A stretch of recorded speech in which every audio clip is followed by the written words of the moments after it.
The next project I'm going to take on is going to be to replace the seat cushion on the passenger side. You can see it's pretty beat up, a lot of staining, and it's even cracked on that bolster towards the center console. I was able to find a replacement cushion in the same color on eBay for just under $100. And my goal is to get this swapped out in about an hour.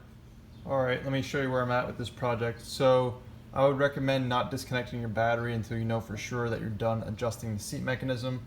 I had mine reclined too much, then I had to reconnect the battery in order to move it up further, and then take off the two rear bolts.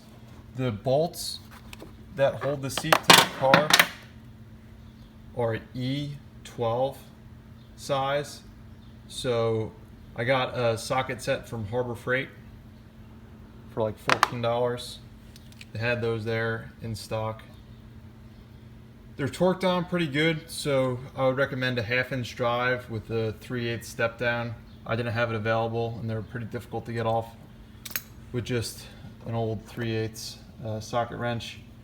So once you remove those, before you yank out the seat, take a look underneath it and you'll see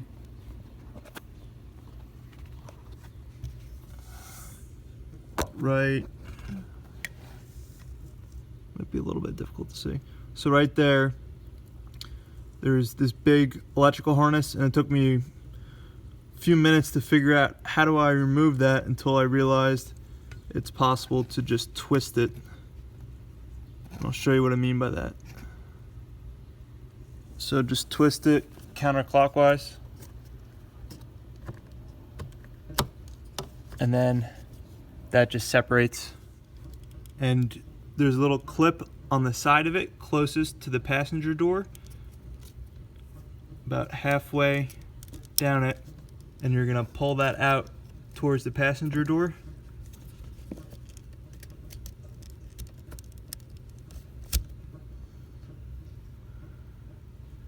And then once that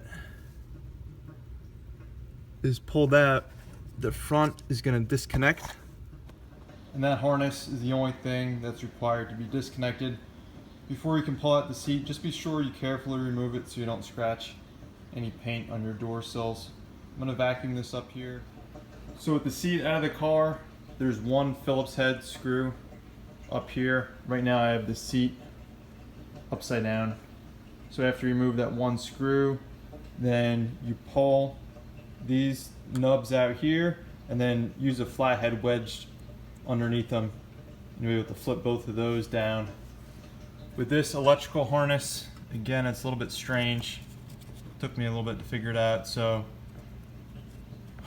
the side that's usually oriented up, if you get a flathead underneath this little blue retaining clip there, you'll be able to pry that up.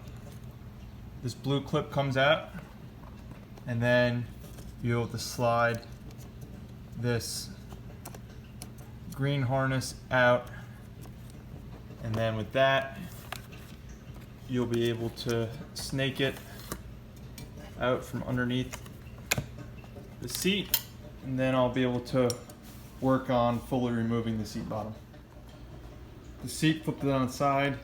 You'll see two little Phillips screws, simple to remove.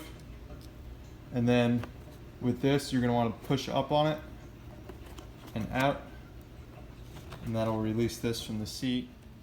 After you get this cover off, it's just a matter of lifting up on the front of the seat cushion, pulling it up from the frame, and then fishing the wires out through the hole behind this cover.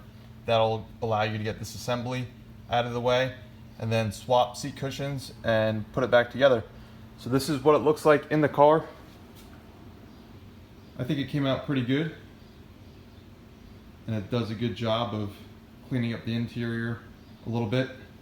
So my next project is going to be working on the driver's side seat bolster there, and I'm going to try to replace that with the new cover that I got without removing the seat from the car.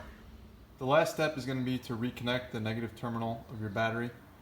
And looking online, I found instructions for a relearn procedure for your ECU whenever you disconnect the battery. It says to switch the ignition on, but don't start the engine. Time it for around a minute, and then switch ignition off and remove key for 10 to 15 seconds, and then start the car as normal. And usually it takes around 5 cycles of going around driving your car for the ECU to relearn. And if you have any issues with your windows as well, I came across a relearn procedure for that says to hold down 10 seconds after your windows go full down, hold the up switch 10 seconds after they go full up, and then hold the down switch 10 seconds again after full down. Hope that helps.